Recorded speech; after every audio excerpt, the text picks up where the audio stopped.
and welcome once again, folks. We ended up having to cut the Rogue and Sword stream short early yesterday, so we're going to jump straight back into it and pick it up again. The major problem is there seems to be some issue with prolonged upstreaming from my ISP connection, so I suppose we'll be probably doing these in hour bouts without actually having much interruption in between them. So yeah, I noticed a wee bit whenever I was going through the older footage, or the footage from yesterday again, it's like audio's being an issue. So I'm just going to have to bring down the music a tiny touch more, because it seems to overpower most of the things that I'm doing. Shouldn't be too much of a problem, but whenever it rises up, it's kind of a little bit harder to be able to hear what I'm saying over the top of. I'm not really talking whenever the other dialogue's being said, so the rest of those should be okay. But if you really like the music, of course, pointed out before, you can actually buy the soundtrack. But yeah, where we left off, we were actually investigating Khan, the man who was suspected of being the costume killer. He left a bit of evidence leading back to where he purchased a leprechaun pixie costume and a clown outfit, which we are now hunting down. Well, we're hunting him down specifically. We found the hotel he's staying at, so let's see what we can find. Okay.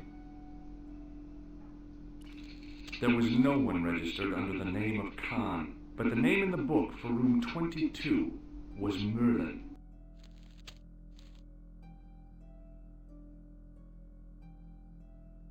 We found out that Merlin, his name is actually, in fact, he's got a couple of secret identities, so we managed to figure out which room he's actually in now. Merlin's in that room, so we're going to hunt him down.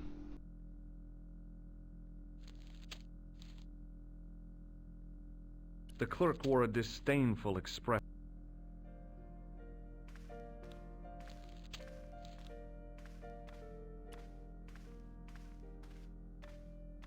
Hi, ma'am.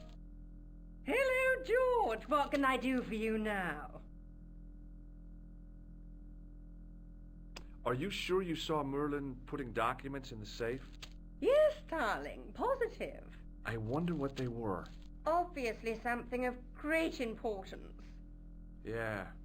I'd sure like to get my hands on whatever it is. I'll bet they had something to do with Plantar's briefcase.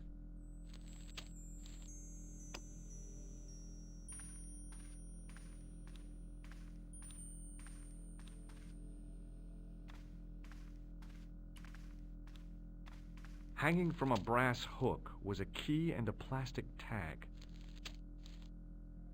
Hanging from a brass... Hey, ne touche pas! Just looking. It was the register of guests staying at the hotel. There was no one registered, but the name in the book for room...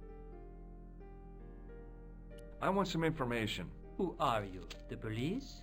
I'm conducting a private investigation. Ah, I know only too well what you mean. That is one of the drawbacks of the catering business. When people book into an hotel, they leave their morals at home, no? About the key hanging on the hook over there. Oui, monsieur. Which room is it for? Number 21. Is that room taken? No. The guests checked out this morning. I'd like to check into room 21. That is not possible. How come? You said it was vacant. It is reserved for another guest. Rats. No, monsieur. Dutch.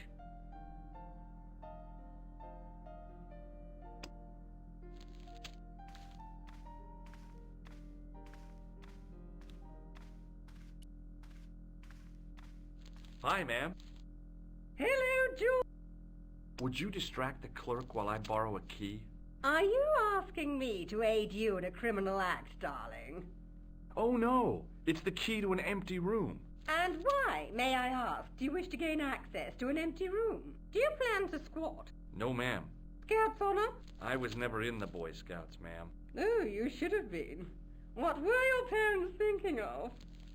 It's a fine way for a boy to get licked into shape. Now tell me, why do you want to get into that room? It's next to the room the killer is using. Ah, so you plan to eavesdrop on Merlin? I was hoping there might be a connecting door. Well, how can I refuse? I shouldn't think my feminine charms would be much use in this case, but a good dose of English arrogance might do the trick.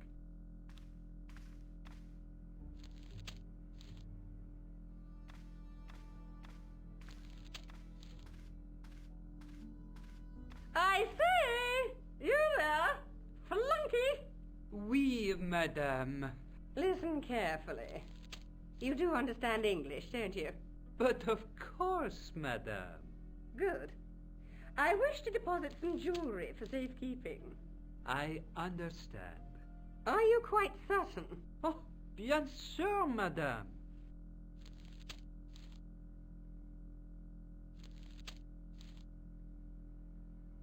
Over to you, my dear.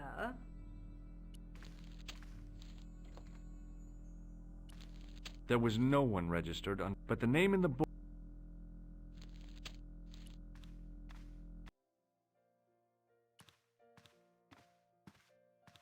If the tailor's description was correct, this was the killer's room. The sign on the door read 22.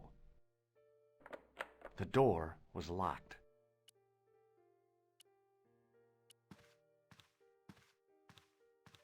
Maybe it wasn't the right room, but this was the right key.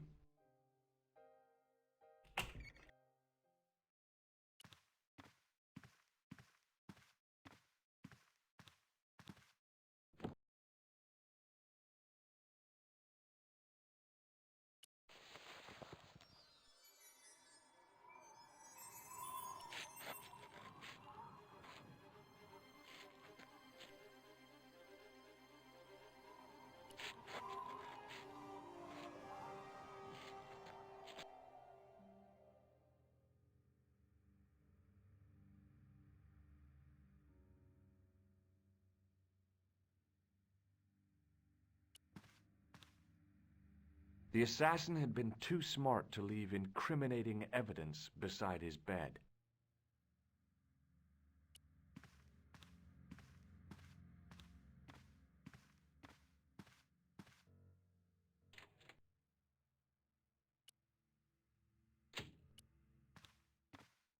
It was Khan. I had the kind of feeling in my stomach that would usually send me running to the bathroom.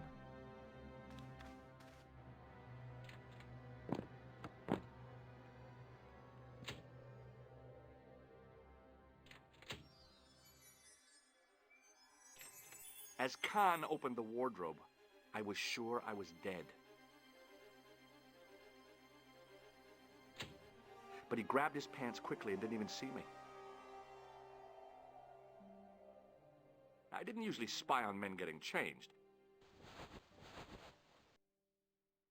But this guy was a killer, and I didn't want any surprises. He left his checkered pants on the bed.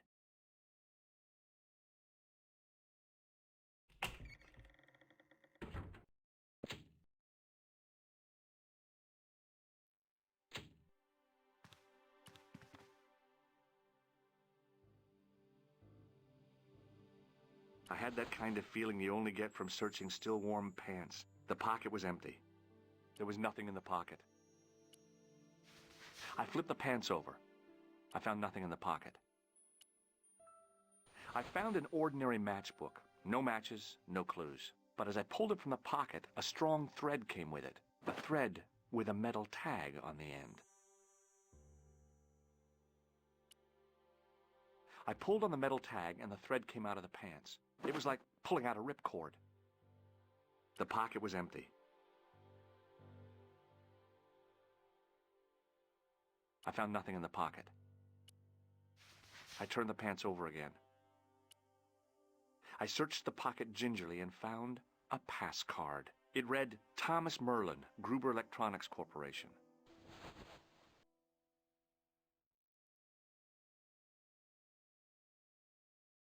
The pocket was empty.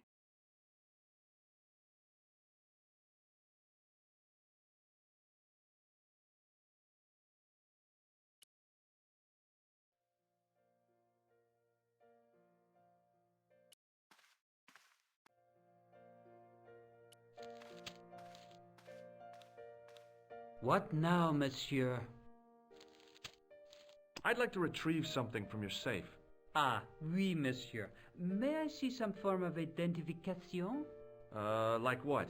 A driving license, perhaps? I don't drive. Your passport? I don't have it with me. I could show you my operation scar. I'm sorry, monsieur. I must have some form of unique ID. You won't find a more unique ID than my scar. I'm sorry. I must insist on a more traditional identification. Rats. Does this pass mean anything to you? That is Monsieur Merlin's property. That's right. Merlin the murderer. I want to see what he's left in your safe. Impossible. I cannot betray his confidence, no matter what you say he's done. You're making a big mistake. Maybe. I can live with that. A murderer? Are you sure? Positive.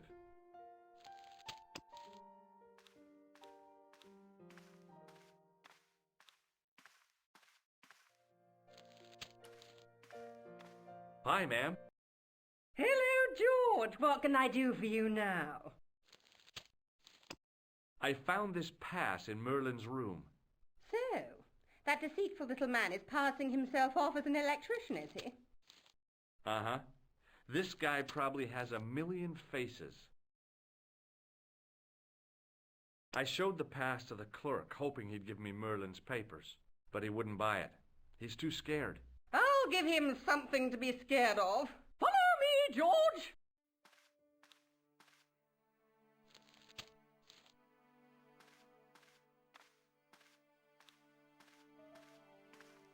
Did you place a package from Merlin in the hotel safe?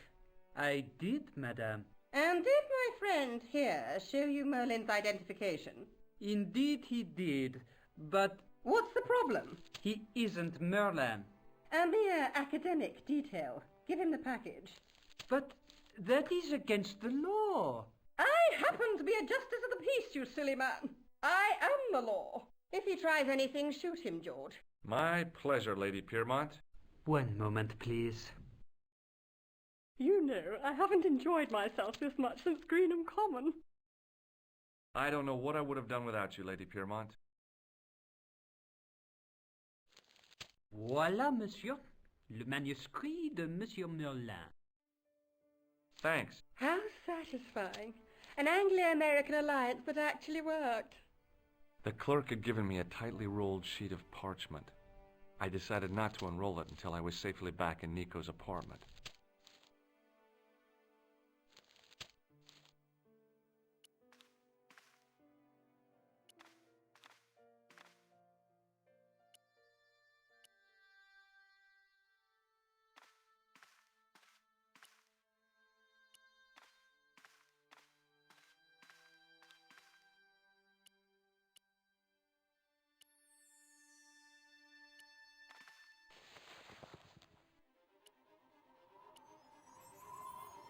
I knew this was no way to treat an ancient manuscript, but I couldn't let it fall into the hands of the goons waiting outside.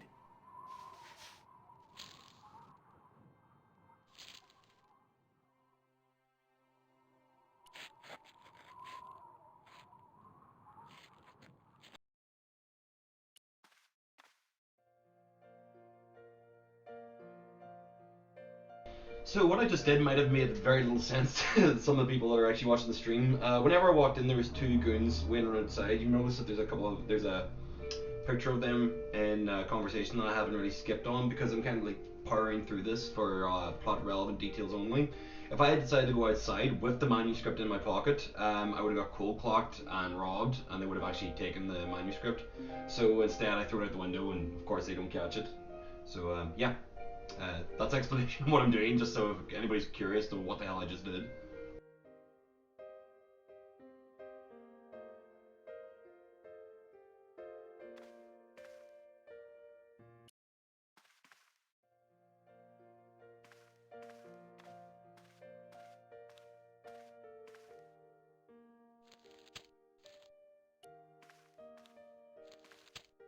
Just a minute, monsieur.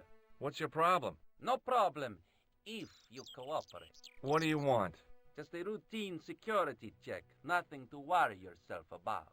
Oh, well, all right. Search him, Flap. You bet.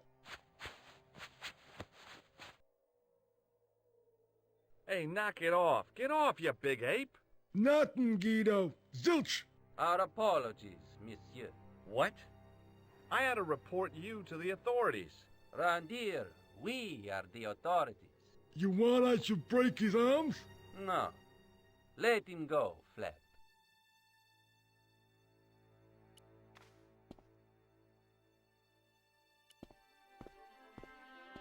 If the manuscript was what Flap and Guido were after, they were going to be disappointed. I couldn't wait to get back to Nico's apartment and check it out.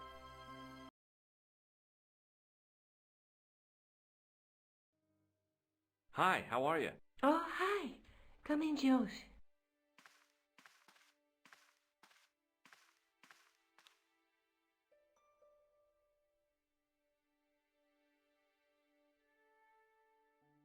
You're just not going to believe what I've found. It's not another part of the clown's costume, is it?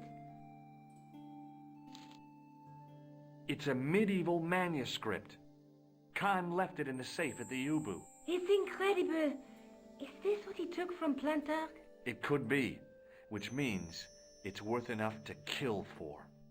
Look there, two guys on the same horse. Oh, yeah.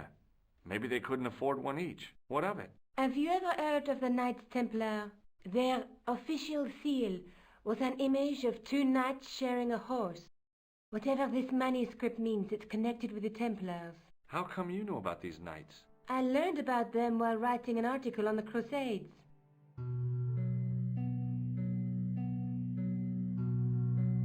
This guy, named Hughes de Payen, arrived one day at the court of King of Jerusalem. He offered to protect the Christian pilgrims from the displaced Muslim armies. The king would be able to guarantee safe transit to Christians in the Holy Land. Safer journeys meant more pilgrims, and pilgrims meant trade and wealth. The Templars proved invaluable to the king as a mercenary army. It was said that they never asked how many the enemy numbered, just where they were. And as the years went by, the Templars grew in wealth and numbers. They were so rich. Even kings came to them for loans. But at the height of their power, they fell foul of the King of France. He rounded them up and turned them over to the Inquisition. Thousands of Templars were subject to torture and confessed to heresy. Of course, at the hands of the Inquisition, there wasn't much they wouldn't confess to. The last Grand Master Jacques de Molay was burned alive. Jeez. So the treasure is hidden, waiting to be discovered? If there ever was a treasure, it's been lost for 600 years. Anyway, we're supposed to be investigating a serial killer, not a medieval treasure trove. But maybe that's what the clown and his accomplices are after. Maybe this manuscript is the key. You'd better leave it here for safekeeping.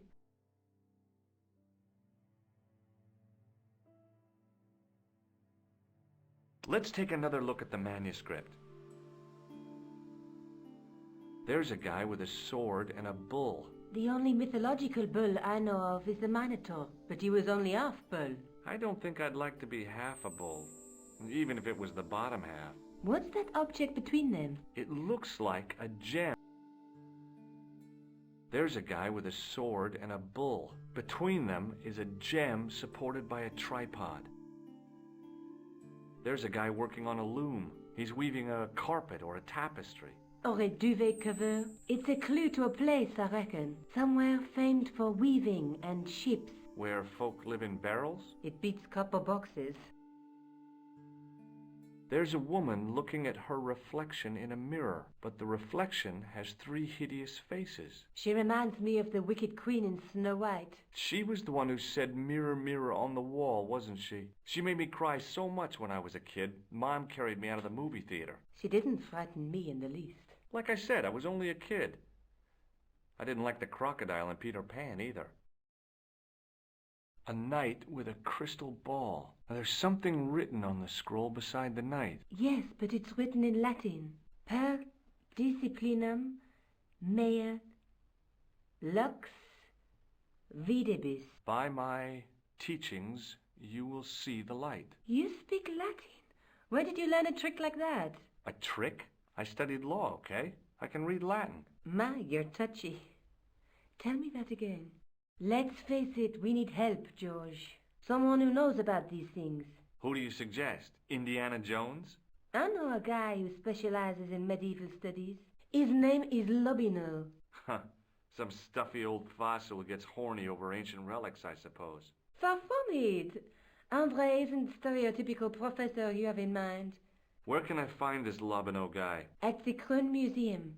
I'll give you the address.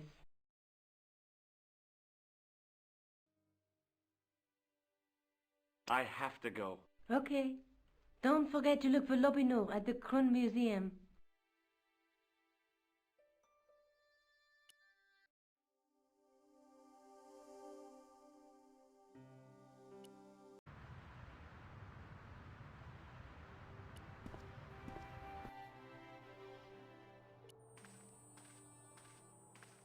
In the case was a spindly tripod, blackened with age and pitted with rust. It was identical to the tripod pictured on the manuscript. A notice identified it as 15th century from Western Ireland.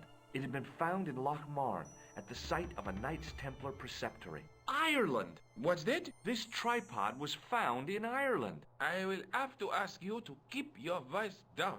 I'm sorry, I was excited. Pardon me? Oui, monsieur? Are you Lobino? Oh, no. Fancy you mistaking me for him. No. I am the deputy custodian. But Lobino does work here. Work? I wouldn't go so far as to call it that. He studies here most days, but as you can see for yourself, not today. Can you give me any further information about the tripod? Certainly, monsieur. It's infamous. That tripod, that belonged to John D. Do you know anything about the Knights of the Temple? No, sir. Not a sausage. The sign on the tripod says it was found at a Templar preceptory. It does? Yeah. It doesn't mention John D. at all. Most remiss. You don't know anything about the tripod, do you? No, I don't. I never had much of a start in life, you see. I owe what little education I gained to my uncle. He was an optician, but he also doubled as the village school teacher. He taught me the alphabet. Wait, 19 letters of it. The bottom row of the chart was too small even for him to read, so he left them out. Why don't you start over and enroll for adult education? You know, I never thought of that. Do you think if I studied art and did all my homework, I could be a professor of history? At your age? Dream on.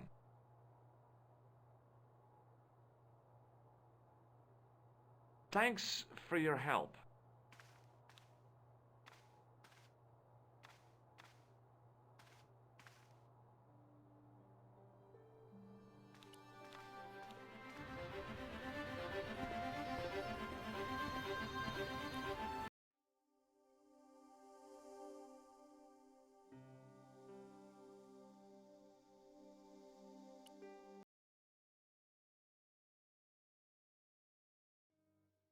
Hi, I've been to the Kroon Museum. Did you speak to Lobino? No, he wasn't there.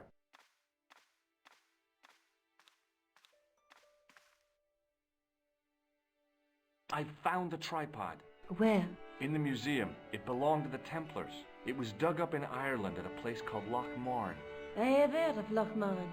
I read an article about the castle. Take a look for yourself. A popular gossip magazine? You read that rubbish? No, I write it. Professor Nigel Pegram, excavating the medieval castle at Loch Marne. That's strange. What? He resigned his chair at Durham University in order to devote his time to the excavation. Not only that, but he canceled the filming of a 4th series of his popular television program. This site at Loch Marne must be awful important to him. He's a professor of history. They're all cuckoo. All the same, I'd like to talk to this Professor Pegram. How do you feel about a trip to Ireland? Disappointed. Huh? But I won't be going. I want to follow up the Belota case. If you really think Peakram's dam is important, why don't you visit Lochmarn? On my own? I'm not so sure about that. Where is Ireland exactly?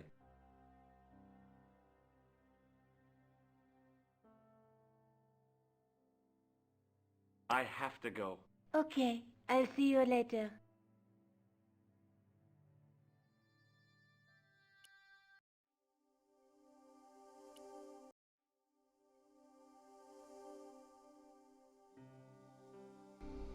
So, yeah, we are heading to Ireland. We're finished with our investigations in France with George, and we're going to Beale to the South of Ireland and see some particularly offensive Irish stereotypes. Yeah, let's go and have some fun with that.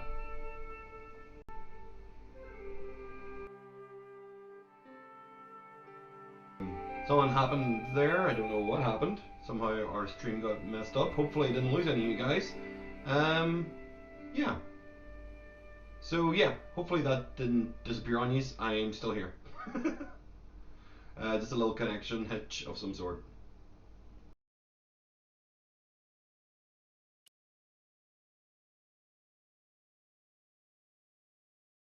I passed the castle on the way into Lochmarn, the castle where Peagram's excavation was located.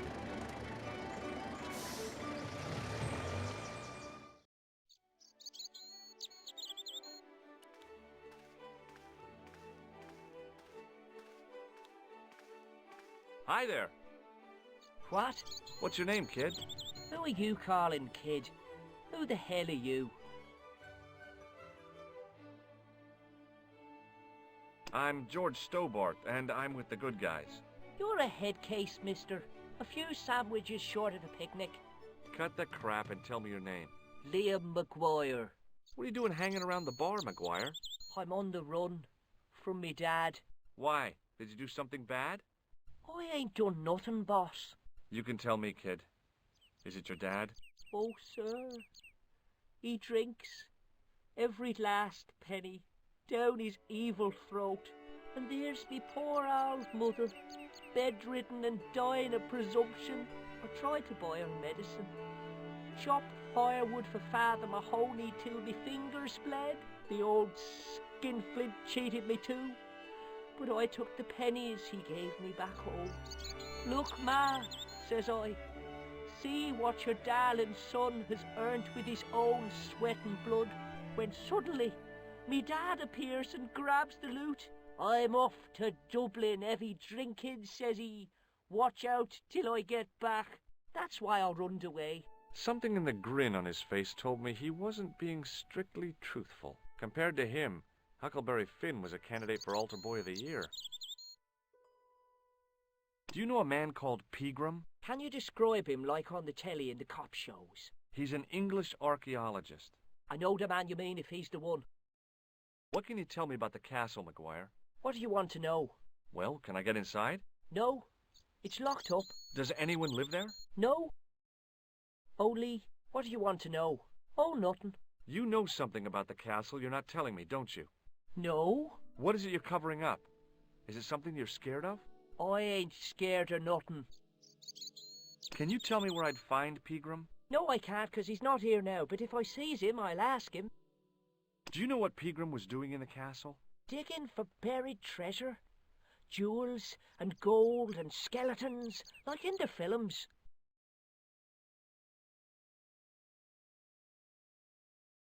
I'll give you one last chance to tell me about the castle. Oh, yeah? And what if I don't? Then I'm taking you back to school. Oh, there's a ghost. It's called the Phantom of Lochmarn. See you later, kid. Okay, mister.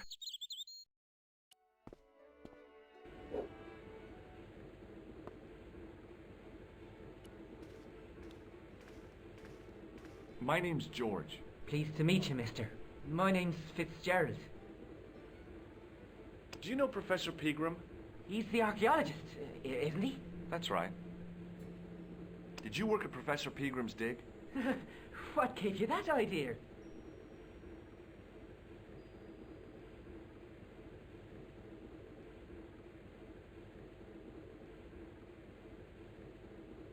See you later.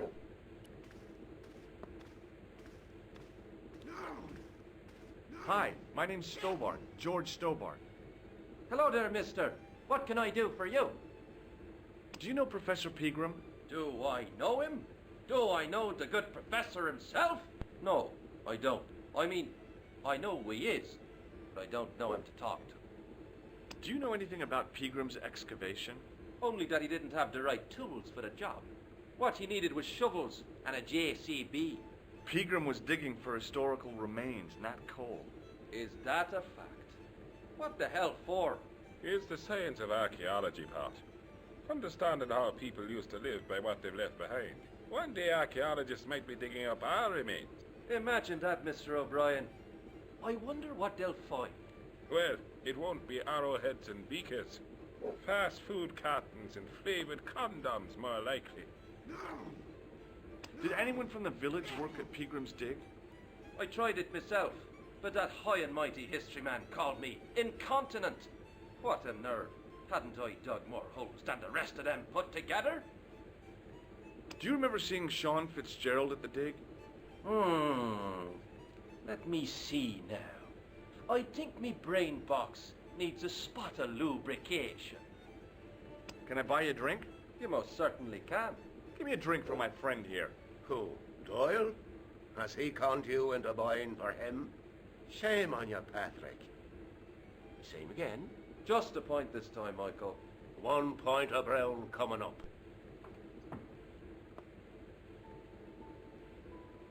Do you remember Sean Fitzgerald now? I can picture the scene as if it was only last week. Come to think of it, it was only last week. Fitzgerald was there all right. Him and a bunch of students. He was speaking with the boss man. Bye for now.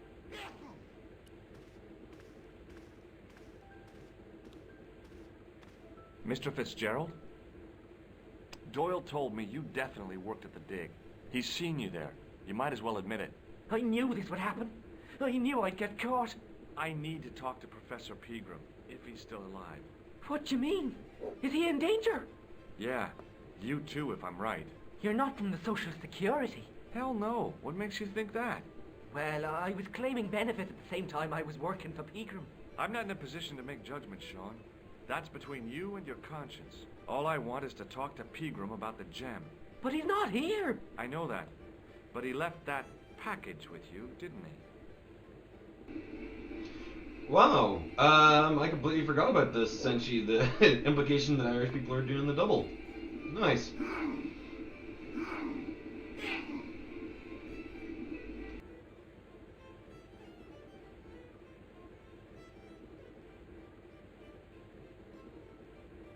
So where did Pegram go? I don't know. I swear it. He came to see me early this morning. Said he was leaving. He asked me to give this package to a guy called Marquet.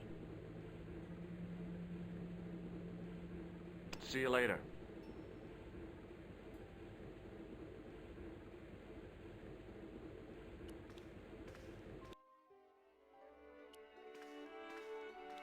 Hey, McGuire. What? Do you know anything about Pegram's dig? He wouldn't let me anywhere near it. I offered to help, but he chased me off. I didn't want to see his smelly old hole anyhow. Did anyone from the village work at the dig? Pegram bought some students and bums with him. He reckoned no one in Lochmarn would know what to look for. The only local guy who worked for him was Sean Fitzgerald. Fitzgerald says he's never been anywhere near the dig. He's having you on, mister. See you later, kid. Okay.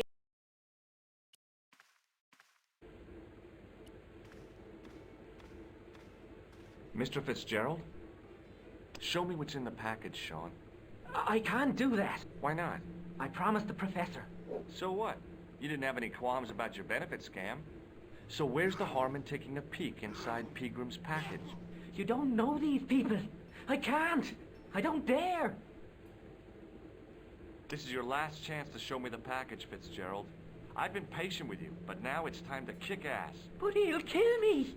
Who will? The man from Paris. Jack Marquet. Pegram told me if I gave him the package unopened, I'd hear no more about it. But if I double-crossed Marquet, I'd be dead.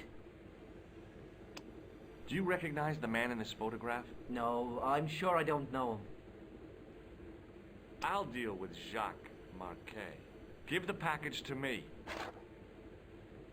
No, why should I trust you? I don't know who to trust anymore. I wish I'd never even heard of the Lochmarn gem.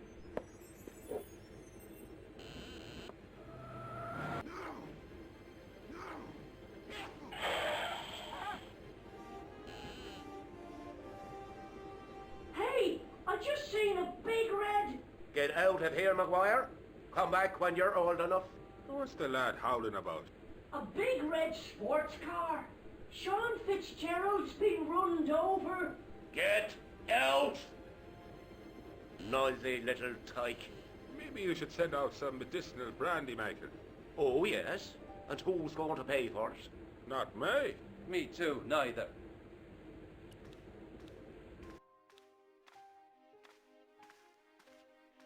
I was telling the truth about Fitzy, mister. Okay, calm down. Now tell me what happened. I was standing here, minding me own business, when I saw this beautiful red sports car coming up over the hill. Would you look at that, says I, and I going over to take a closer look. Next thing, Fitzy comes tearing out of the pub and nearly knocks me on my ass, but the car just flies at him. It was too fast for poor old Fitzy, and hit him an awful wallop. He goes flying up on top. Jesus, says I thought he was a goner. Next thing, the driver hops out, and I couldn't believe my eyes.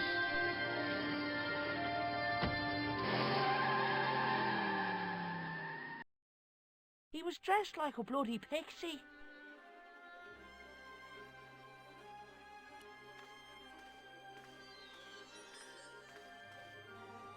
I pushed the switch down, but in doing so it snapped off in my hand.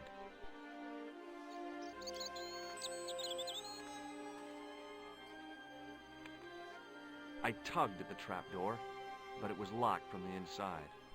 It was a trap door in the sidewalk.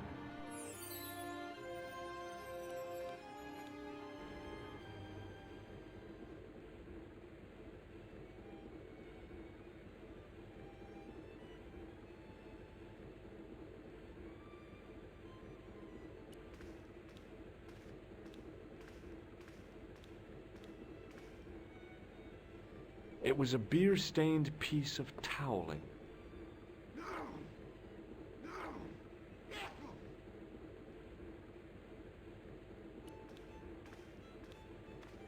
Hi there, old-timer. What? Nasty cold you've got there. As soon as the words left my lips, I regretted them. Is there such a thing as a cold which isn't nasty? I put the question to Father Mahoney. Father, says I, why were we born to suffer snot? What did he say? He said, it's my reward for being out all night like a sinner, pious prig. Anyway, this is no ordinary cold. 'Tis the hay fever. Pollinosis? Thank you. You're not a policeman, are you? Excuse me? Police? No, I'd know it if you were. What's that you're making? It's a necklace, me bucko. Oh, sure. Made out of steel wire? That's right. A necklace for my pretty one. When my little lover feels it round her slender neck, she'll be mine. All mine. I'll see you later.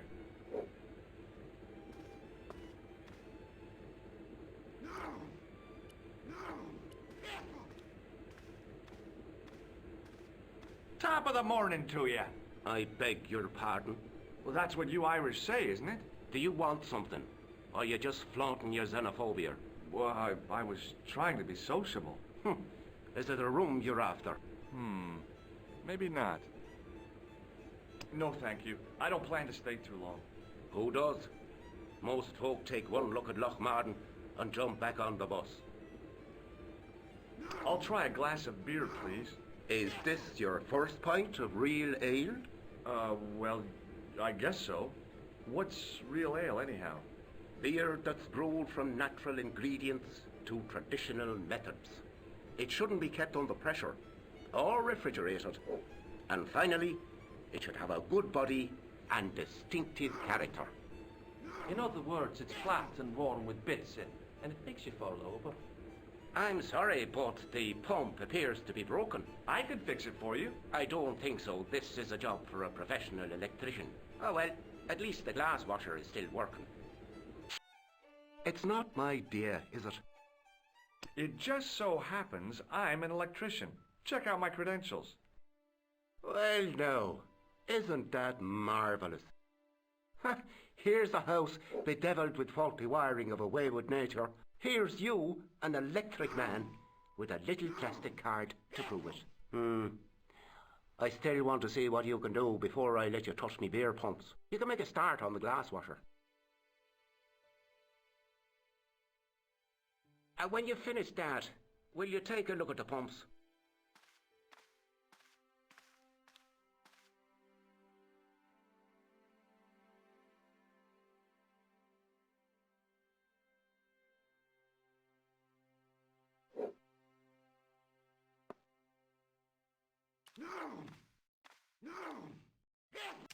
As soon as the old guy looked away, I grabbed his piece of wire.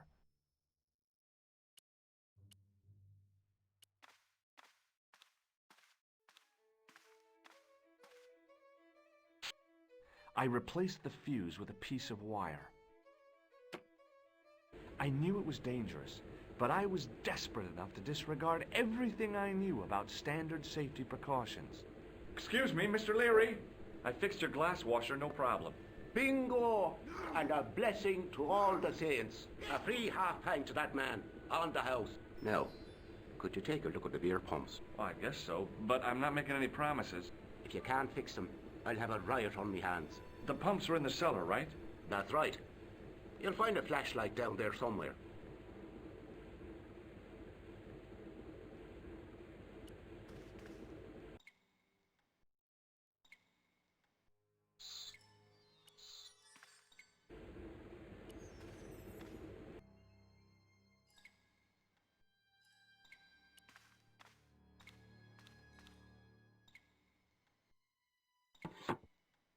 I pushed the lever and heard the grating of metal, but nothing appeared to happen.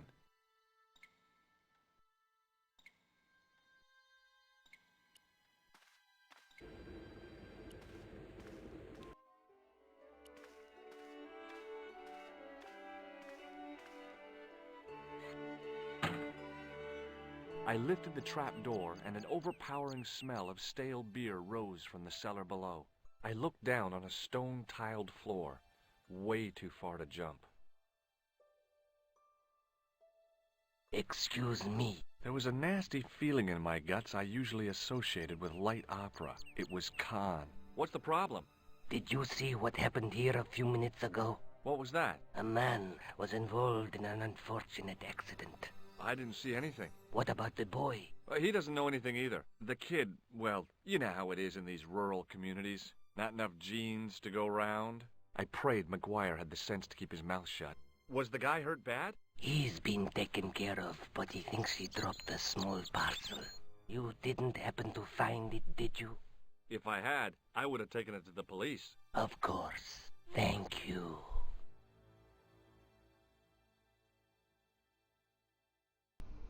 That's a weird implication about genetics as well. They're actually making about Irish for rural communities. I'm not disputing it, but still a bit weird.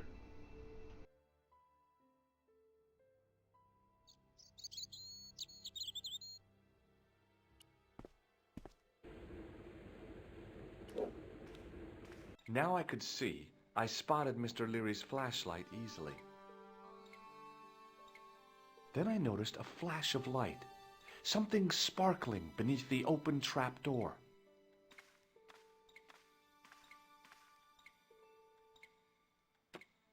It was Peagram's gem, all right. A large, uncut blue stone. I guess I was already under its spell. Did you find it? What? Whatever you was looking for. Yeah. Listen, McGuire. I want you to keep this to yourself. No problemo. Just chuck us up a crate of lager. No way! You're not old enough! We can sell it and make some cash. Forget it, kid. I couldn't betray Mr. Leary's trust. I could, for sure. That old misery guts deserves it. If you want to do me a favor, keep a lookout for that guy in the suit. Okay. But it'll cost you a packet of chips. Oh, and shout if you see that Ferrari.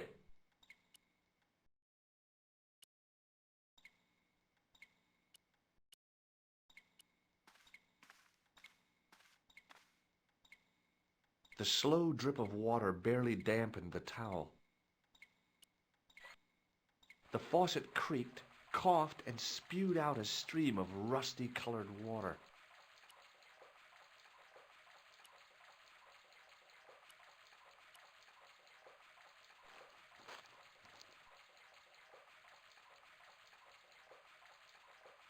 I held the towel under the faucet and soaked it with water.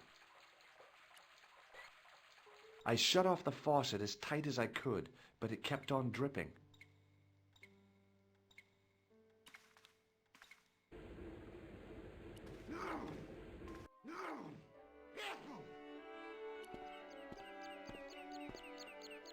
It was impossible to return the switch to its original position.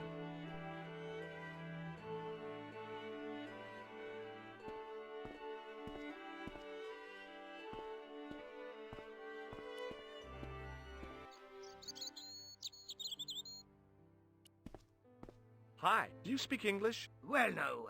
What if I was to say no? An implication of cognizance shrouded in denial. A pretty poser of a paradox indeed. I gave him the look I'd perfected when I was 12 and was going to be the greatest hypnotist of all time. It was a killer. Are you attempting to hypnotize me, or is it the constipation you're suffering? I was a little out of practice. Have you seen Professor Pegram? No. He's packed up and gone. Do you happen to know where? Back in England, I suppose. Did you happen to see a red sports car down on the road? I caught a glimpse of a flash of red on the hill and heard the racket. Sure, it was an awful noise. A sports car, you say? A Ferrari, to be exact. A racing car? And what was it doing here? The poor fella must have been lost.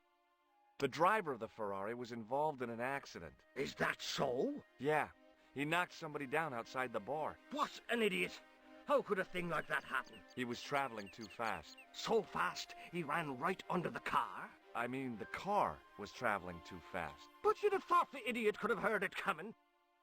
Maybe you know the guy who was hit by the Ferrari. His name is Sean Fitzgerald. Oh, I know him all right. That's me nephew, the idiot responsible for the stacking of my hay cart. Was he killed by the car? Oh, no. But he has been abducted. Well, that's a relief now. Aren't you going to look for your nephew? What for? From what you say, it's too late. Well, you could report the matter to the police. Better not. Besides, what could they do? Well, they could mount a search. They have only the one bicycle between them. In a question of superior acceleration, I'd put me money on the Ferrari. I think you ought to know exactly what Sean has gotten himself into. I'm not sure I want to know. But you're his uncle. His own flesh and blood. You're right, but what can I do? If I'm not here to guard it, some idiot might try to climb the haystack. What a moral dilemma. Stay here and guard this potentially lethal agricultural construction, or to go off in search of the prodigal nephew, the very man responsible for said hazard? It'll need some thinking about. Why, there's no problem. You're right. Why didn't I think of it before? We'll demolish the haystack. You don't have to demolish the haystack to go look for Sean. I'll stay here in your place and warn anyone who's silly enough to climb it. Marvelous! I think I should start me inquiries in the bar.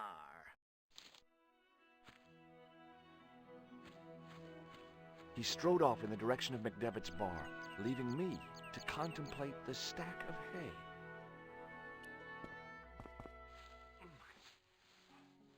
The stack of hay stopped, short of the top of the wall. Even if I stretched as far as I could, the wall was out of reach. What I needed was a slice or two of Alice's Wonderland.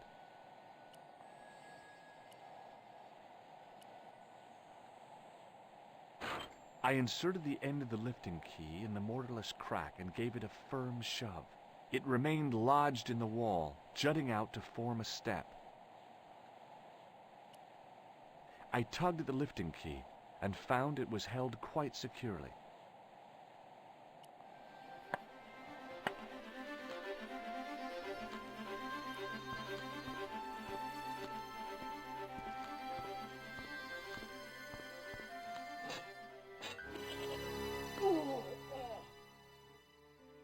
The rope by which the goat was tethered had become tangled on the old plowshare.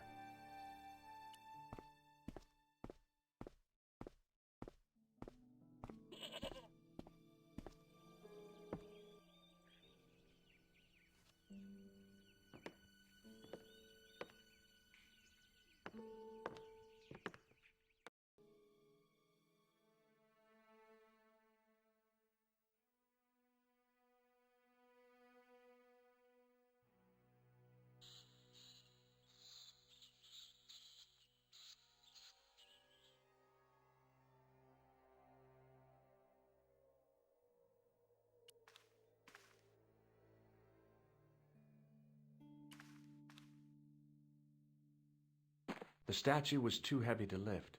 It overbalanced into the sand.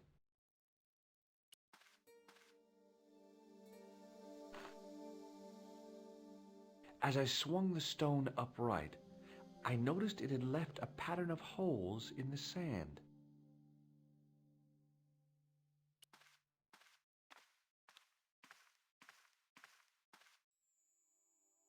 As I dipped my fingers into the soft white powder, I realized what it was.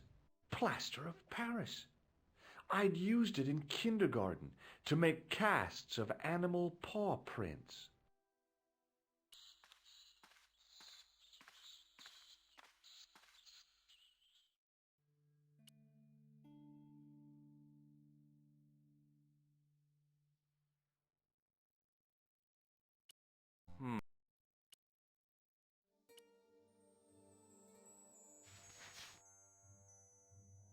I sprinkled the plaster on the sand until the holes were filled.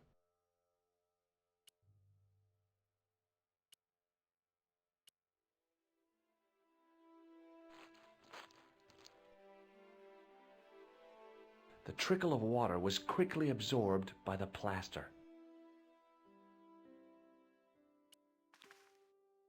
I eased the solid piece of plaster from the sand. Underneath, it had formed a perfect copy of the statue.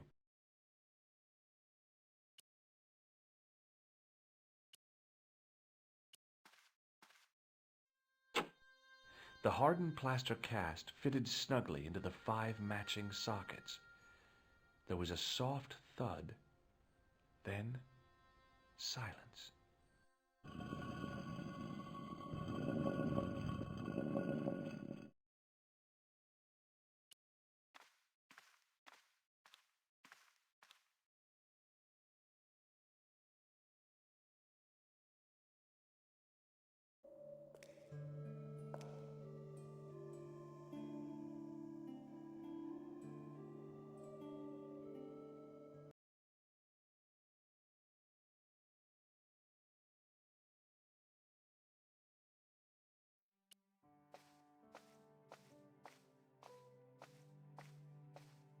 I had messages waiting to be played. You have 3 messages. Hey, Collard, it's me, your favorite editor. Guess what? I'm gonna give you a second chance. I need somebody to write the TV column. Pays lousy, so what's new? If you're interested, drop by the office. In fact, drop by the office anyway. We have to talk, Nico. That story of yours I spiked. It won't go away. You've made some dangerous enemies out there. Hey, Nico, it's your old pal. I mean, your new pal, George. Whoa, Ireland. It's a whole different country. And I got some amazing news for you. Gem of a story, in fact. Oh, gotta go. Yeah, fella here's got a drink lined up for me. See you tomorrow, Nico. Slonsha. Yep, only here for a day and I'm speaking the lingo like a local. Mademoiselle Coulard, this is Imelda Carchon. I wanted to thank you for being so understanding when... Come to lunch, why don't you? Tomorrow. I might have more news. There's a Monsieur Merlon coming to see me this evening. He says he knows why Pierre was murdered. In fact, he'll be here shortly. I shall let you know what he says. Goodbye, dear girl. Till tomorrow. Merlin? Oh my God. Merlin's the killer. I better get over there and warn her now. When it came to being two-faced, Imelda was up there with the best. I owed her nothing, but I couldn't just let her die. I arrived to find the Palais Royal courtyard deserted. I only hoped that I'd beaten the assassin here. I had to warn Imelda before it was too late.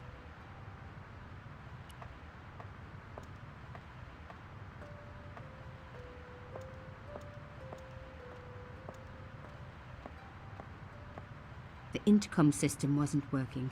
Bad sign. Somebody had cut the wire.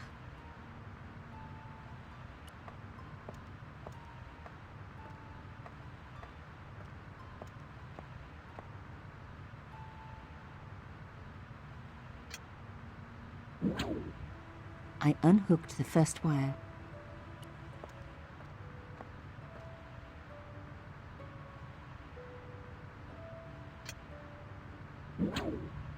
I released the second wire. Even with both wires removed, the statue remained upright.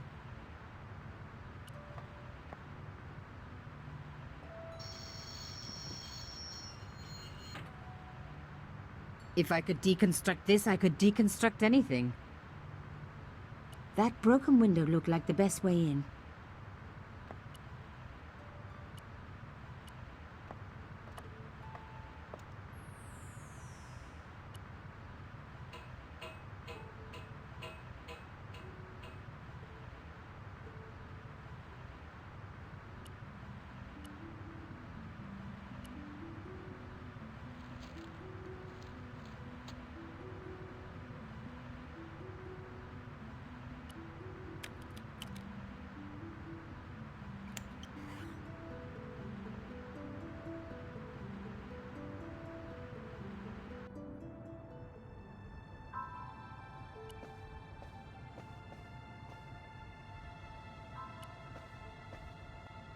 My God, I'm too late.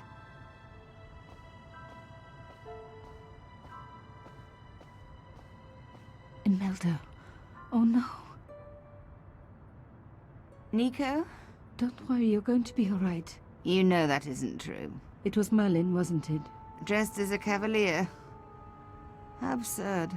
You came to warn me, didn't you? I must be crazy. Let me see you, Nico. All this time you were just using me. Which one is the real Imelda? You are an extraordinary girl. Thierry would have been so proud of you. You didn't know my father. So like him. Something about the eyes. I wish we'd had time to get to know each other. She was gone. She cheated me, lied to me, used me. But why? Even in death, Imelda looked the same. Beautiful, inscrutable. The Ice Queen alone in her ice palace. I opened it. Inside was a tiny gold key. I took the key. I had to leave. I knew I could never return.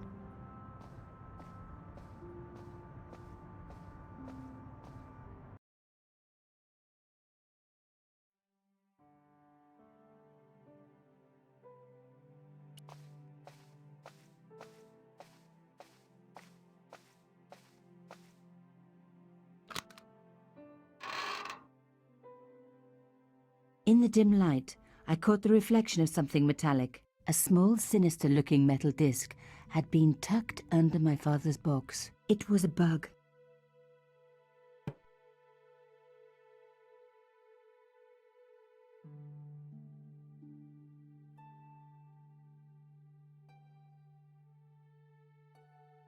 You don't scare me. Espèce de...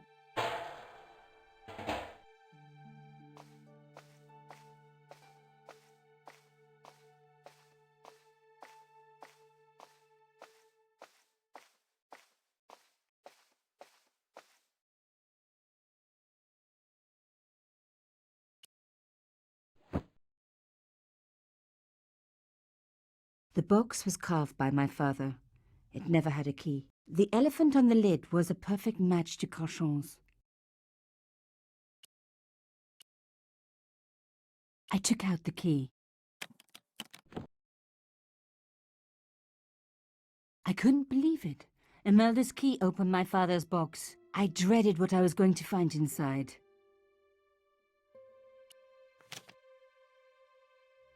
It was a photograph of Imelda. But why here? In my father's box? I felt as if a black hole had swallowed me up. Imelda and Carchon grinning. While behind them a village was being razed to the ground. Its people butchered. And there, next to them, staring out at me across the years, my own father. There was a letter. I feared there was even worse to come.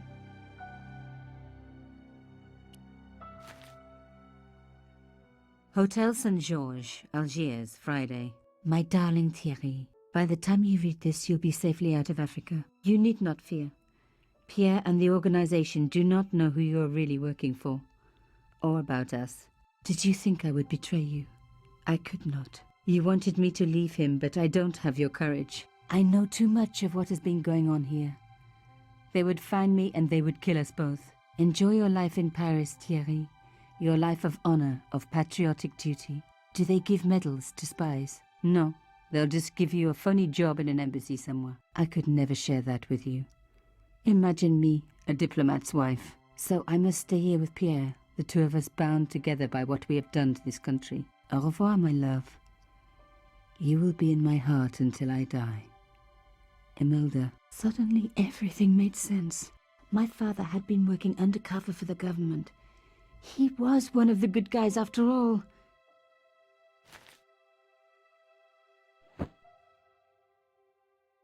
He and Imelda must have fallen in love. She'd found out who he really was, so he had to leave. It had broken her heart, but she had never revealed it to anyone. I knew I couldn't either. Whatever he was doing, he'd had good reason to keep it secret. I decided I would respect that and tell nobody.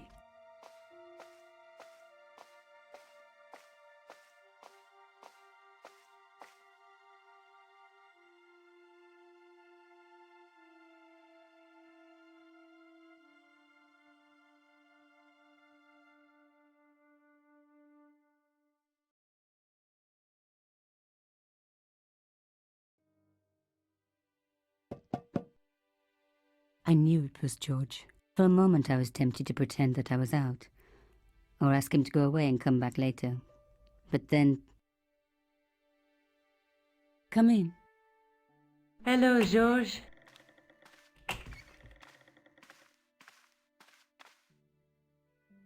So, where did you stay last night?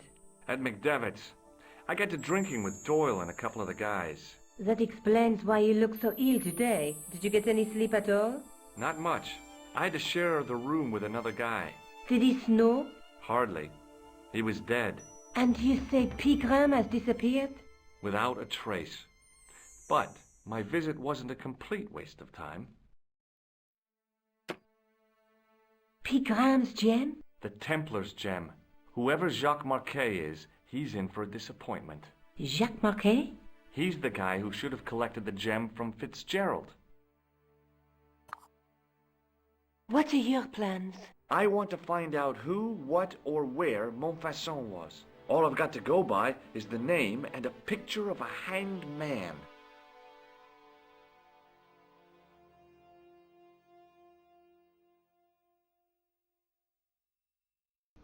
So yeah, the Montfaucon and the picture of a guy, a hanged guy, that was that very, very short clip that we saw in Ireland of George Stobart walking into that room. It's one of the things that I have an issue with in this, that you didn't actually get a chance to properly look at it because it cuts you across to Nico's story so quickly. It's one of the things as well, Nico is the main protagonist in this version of the game. Because of the amount of detail it's pushing into her backstory and the fact it kind of like cuts away from the George Stobart stuff quite a lot. The focus shift has made a little problem with like keeping track of what's going on. So if anybody has any questions, just feel free to ask. You can drop it in the comments underneath on the YouTube, or well, actually I don't even have the Twitch stream open here, so you can't really catch me in the chat. We're flying through it here at a fair pace, but the one thing you'll notice the most is that I'm not taking much of the flavor text. I'm kind of going through the actions.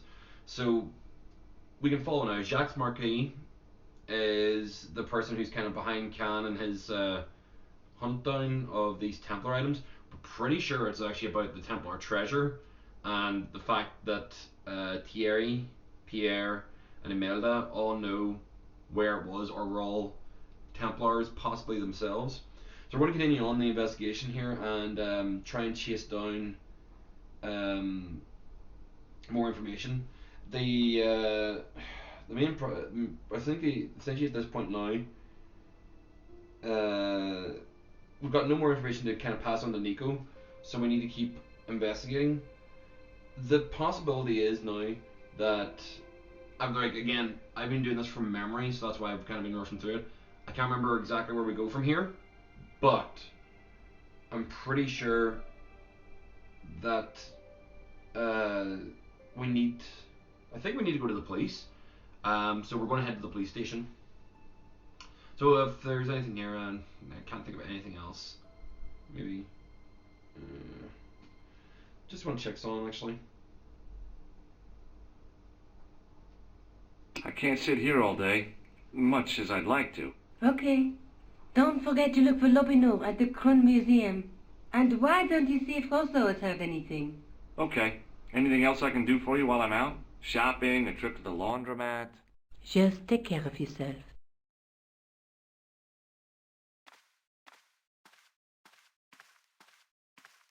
So yeah, we do have the implication that we need to go and check with Rosso, so head to the cops. I so much wanted to talk to George about everything that had happened, but I knew I never could. My father's connection to Africa would have to remain a secret forever. His bravery would be known only to the government and to me. Revealing it would just damage his memory. People would take the story and twist it. Before long, he would be the villain and Carchon would be the hero. I know how they do that. I'm a journalist.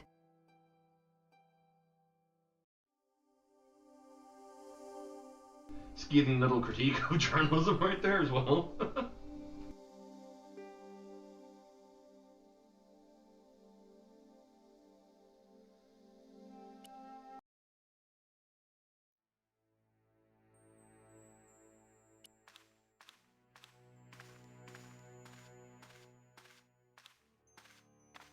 Sergeant Moo? Yes. Have you heard of a man called Marquet? Yes. He used to be known as the Mole of Montmartre. I heard he's been hospitalized, probably by one of his rivals. Which hospital was Marquet taken to? The Hagenmeyer Clinic, in the Avenue des Hérissons. Why was Marquet known as the Mole of Montmartre? Because he lived in Montmartre, I suppose. Yeah, but why the mole? I don't know. Maybe he ruined people's lawns. I'd like to report an assault. Yes, monsieur? Where is the victim? I'm the victim. I've been harassed by a pair of thugs. I see. And where did this alleged assault take place? Outside the Hotel Ubu. They stopped me as I was leaving and went through my pockets. Could you describe the suspects, monsieur? One looked like a gorilla, and the other looked like a weasel. Their names are Flap and Guido. Bon. I'll get them this time. See you later, Sergeant.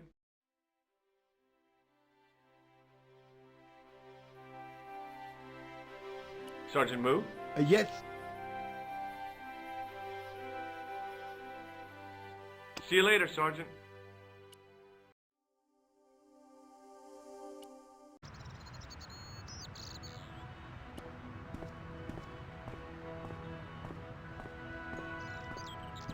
I felt a little guilty as I tried the door, like I was about to rob a grave. I gripped the handle with an involuntary tremble in my hand and pulled.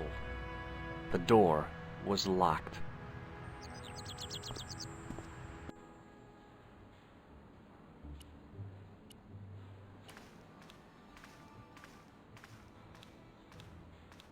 Excuse me. Yes, sir? Is this the Hagenmeyer Clinic? That's correct. I thought I was in a garden center. Oh, the plants. They were my idea. A little greenery to evoke the spirit of nature. How may I help you? Look at this ID pass. So you're Merlin. Marquet's been asking for you. For me? Yes. He was shouting your name when they brought him in here. Now, let me see.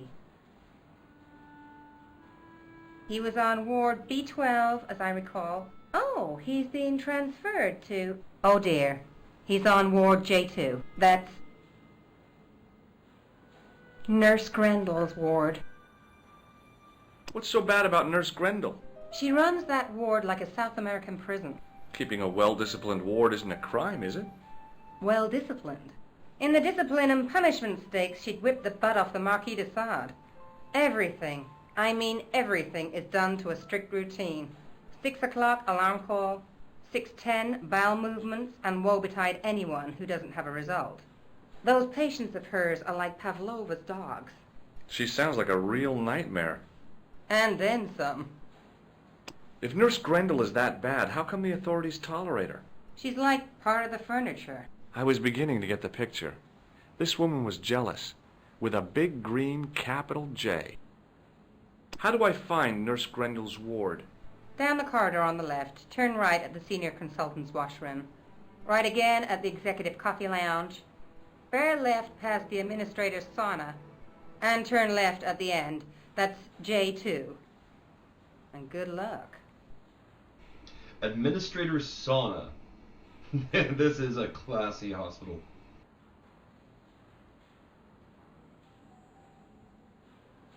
Thanks for your help, ma'am. You're welcome.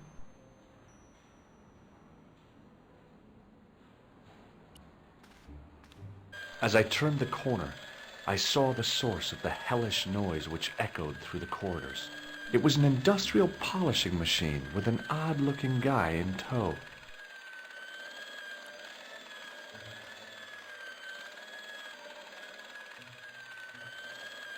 The connector in the socket supplied electricity to the polishing machine. The connector in the socket...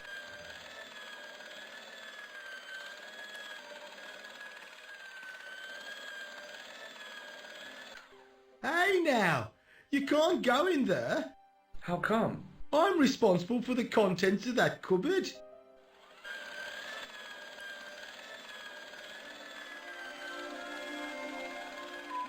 As I tugged the plug out of the socket, the polishing machine coughed, spluttered, and died.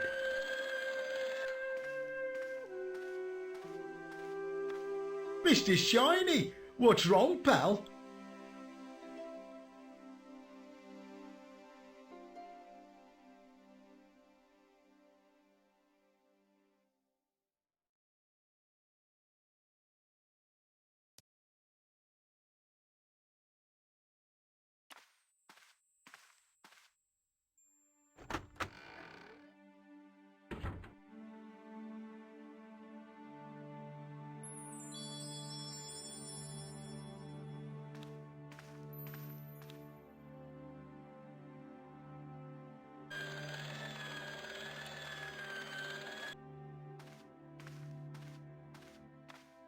Good afternoon, Doctor. Oh, hi. Is this Ward J2? Yes, sir. The patients are ready for your inspection, Doctor. Thank you, nurse. You'll need this, Doctor.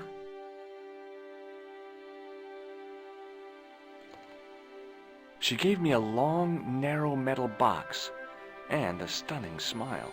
Thanks. Could you take a look at the client in bed number 3 now? His name is Eric Sopmarsh.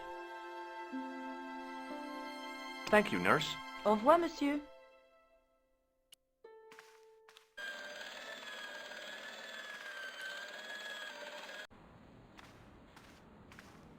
Did a little bit of shortcutting here. I remember pretty much getting locked in this bit for a very long time, not knowing to come back here. So yeah, shortcutting.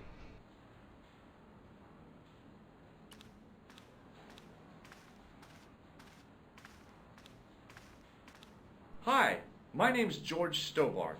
Aha! Just the man. You must be the new boy.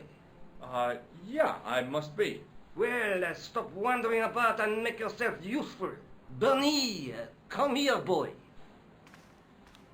This is Benoit, my nephew. Can I trust you to look after him? He is fresh out of medical school. It will open his eyes to see a real doctor on the job. I'll bet. Show him around. Let him see some real suffering.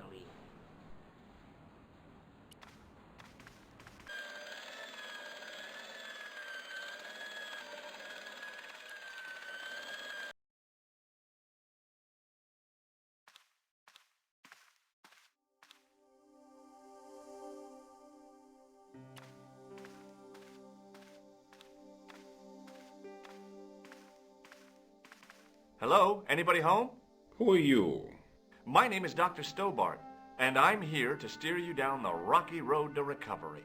Dr. Monroe said there was no cure for what I've got. Your problem is you stayed in bed too long. Are you sure you're a qualified doctor? You better believe it. I'll come back later. Hi, my name's George Stobart. Yes, sir? So what's your name, kid? Benoit. They call me Bunny. Bunny? Jeez, and you don't mind? Oh, I've gotten used to it. Okay, Benoit, you're gonna help me. Anything you say, sir.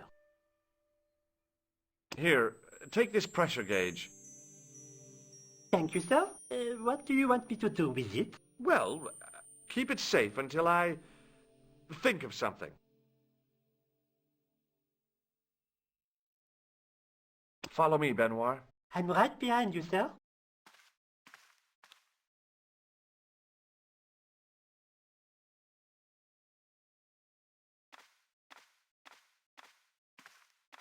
You haven't finished taking my blood pressure.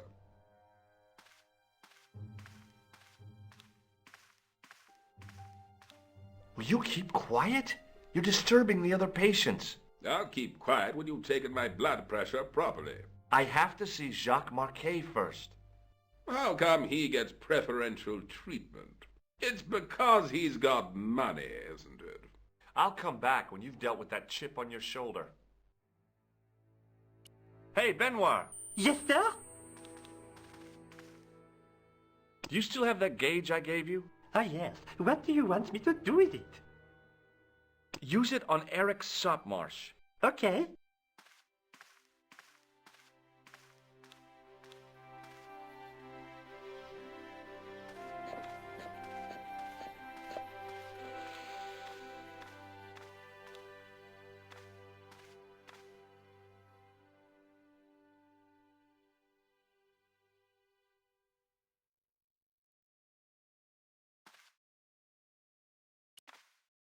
Rather you than me, pal.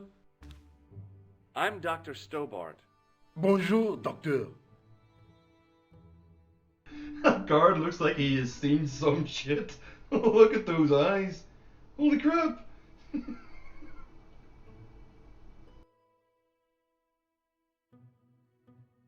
Have you heard of a guy called Marquet? He's in quarantine, doc. Right behind this here door.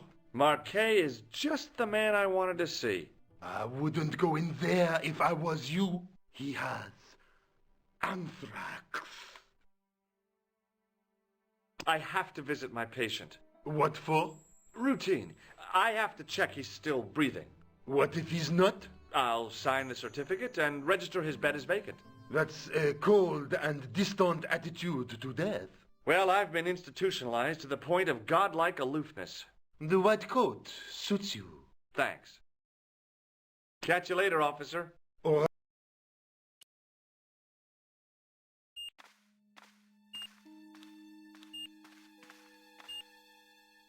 Marquet? Yes, I am Marquet. I've been expecting you. You have? Well, what are you waiting for? Get it over with. I just want to know what I should do with the gem. The Lahmar gem. Yeah, right here in my pocket. I thought you were one of the assassin. Not me. I never inhaled. So, you were sent in my place? Yeah. You could hardly make the trip to Ireland in your condition. What should I do with the gem? Deliver it to the Grandmaster. Quickly tell him that I have found the tripod. Right here in Paris. You have it? Not yet, but it's being taken care of. I hired a couple of stooges with a flair for petty crime. Would that be Flap and Guido by any chance? You know them as for Klausner. He has gone off to Syria on a wild goose chase. They have geese in Syria? He has a theory about the location of the...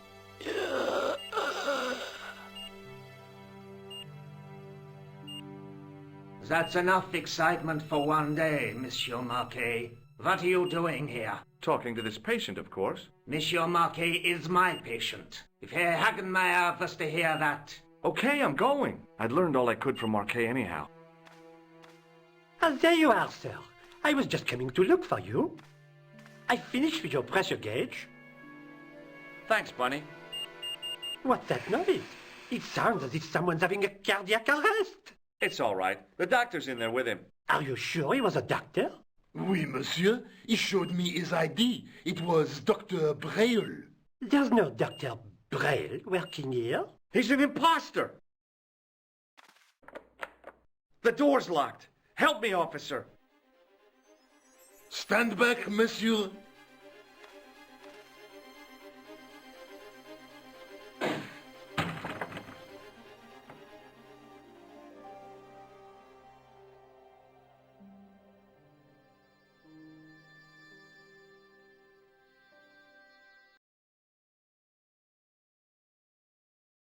Hello, Georges.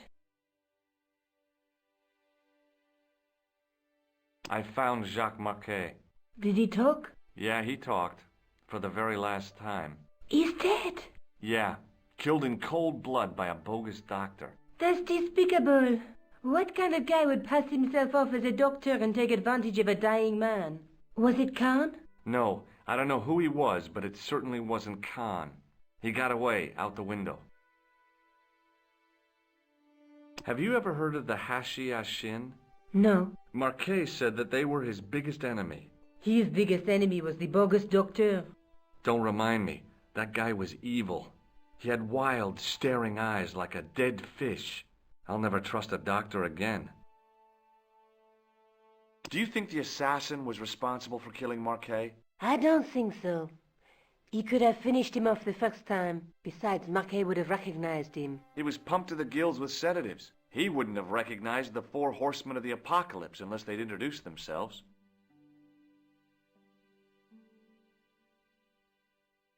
So folks, we're probably going to call it a day here. I've pretty much kind of done an hour and a half or so. Just going to stop off and continue on with the game afterwards. We're probably going to have to go and hunt down the tripod now. It's inside the Musée Kroon, so we're going to go back there and hopefully find a way to skank it from the museum so we can put the gem with the tripod, and maybe that'll reveal something more. The introduction of the PassticheofSkin, I'm pretty sure. Do you know what? Actually, what I might do? I might go and grab a wee bit of information and tell you about the history of the PassticheofSkin whenever I come back for the next video.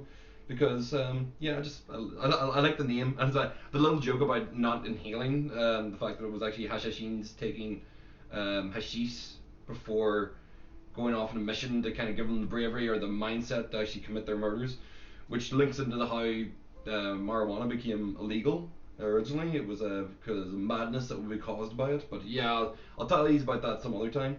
But thanks very much for checking out the stream.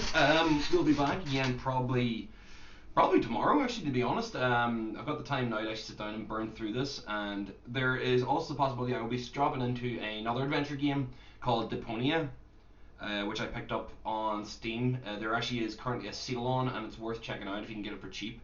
There's 3 parts to the game series. It's actually a German development house that you do adventure games, like in this like similar old style to the Broken Sword, Secret of Monkey Island kind of ones. Got a good, cool design to it. Bit of like a garbage world, steampunky kind of thing going on with it. So yeah, it's gonna be fun to try out as well. So yeah, we'll continue on with Broken Sword tomorrow, and I'll catch you guys later. Thanks very much for watching.